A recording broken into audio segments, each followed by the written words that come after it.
Stanislas Gaillard, bonjour. Vous êtes directeur au sein de Barclays Private Equity qui vient de publier le dernier baromètre sur l'activité LBO en 2008. Le LBO a fortement décru l'an passé avec une accélération sur le second semestre, témoignant des difficultés de l'industrie très impactée par la crise financière. Vos statistiques le confirment-ils? Alors le LBOnet s'adresse surtout à tout ce qui est comptabilisation des nombres d'opérations qui ont été réalisées en LBO.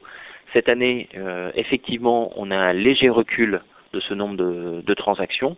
En particulier, on parle d'un recul de 10%, mais le recul n'est pas aussi fort que l'on pouvait s'y attendre, en particulier lorsqu'on évoquait un peu tout ce qui s'était passé postérieurement à la chute de Lehman Brothers. Quels segments et secteurs d'activité tirent néanmoins leur épingle du jeu et pourquoi? Il est très clair que le small market, c'est-à-dire les transactions inférieures à 75 millions d'euros, ont particulièrement bien résisté cette année, puisqu'elles représentent aujourd'hui 85% des transactions qui ont été observées sur l'année 2008, avec un nombre de transactions en forte croissance.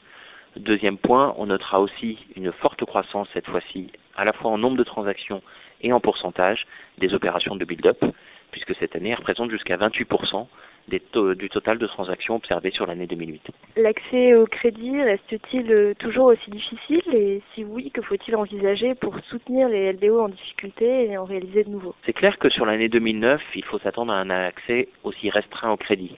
Aujourd'hui, les banques réfléchissent à des tickets de prise ferme de l'ordre de 20 à 25 millions d'euros, ce qui veut dire que vous multipliez ça par 4 à 7 banques maximum pour avoir organisé un pool bancaire, ce qui imite forcément la taille maximale de la dette qui peut être mise sur un LBO.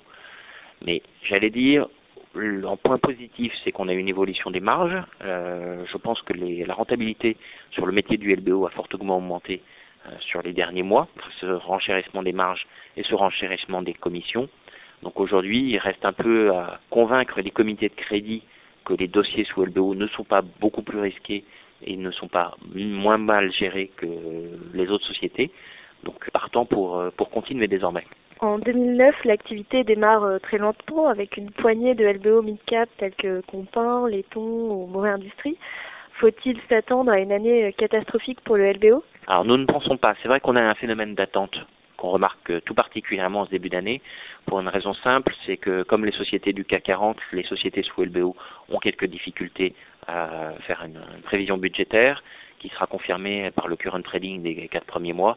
Donc c'est vrai que tout ce qui est banque d'affaires, vendeurs, retarde la mise sur le marché à la vente de ces sociétés-là. Ce qu'on peut espérer, c'est qu'avec une stabilisation de l'économie sur le deuxième trimestre et non plus une dégradation continue, on puisse établir des prévisions qui paraissent raisonnables à la fois pour les acheteurs et les vendeurs et qui permettent la mise sur le marché de dossiers qui resteront sur plutôt le small medium market, c'est-à-dire avec des dettes seniors comprises entre 50 et 100 millions d'euros maximum. Le capital développement et les build-up seront-ils encore des solutions de repli pour les fonds en 2009? Très certainement. Il y a dans le monde à peu près 20 milliards d'euros d'argent encore dans les poches des fonds d'investissement. Il va bien falloir trouver une façon de les dépenser. Donc deux solutions, c'est l'injection en full equity, soit dans du capital développement, sans recours à la dette LBO, en particulier sur des sociétés qui ont de plus en plus de mal à se financer. Deuxième point, sur les build-up, où c'est une possibilité de renforcer la solidité du groupe sous LBO par un ajout de fonds propres, par un ajout de résultats d'exploitation, une capacité de génération de cash supplémentaire qui permet à la fois de créer de la valeur et de rassurer le milieu bancaire qui a participé à l'opération initiale. Stanislas Gaillard, merci.